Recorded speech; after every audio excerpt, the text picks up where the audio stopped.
So in this video, I want to show you how to check your journal for Rabbit AI.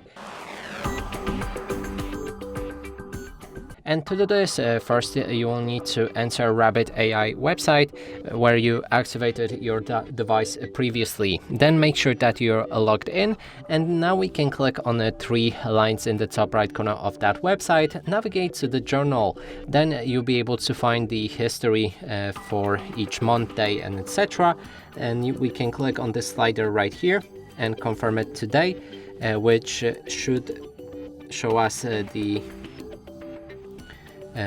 journal for, as I said, today, and we can see all of the photos that we've taken and all of the questions we asked.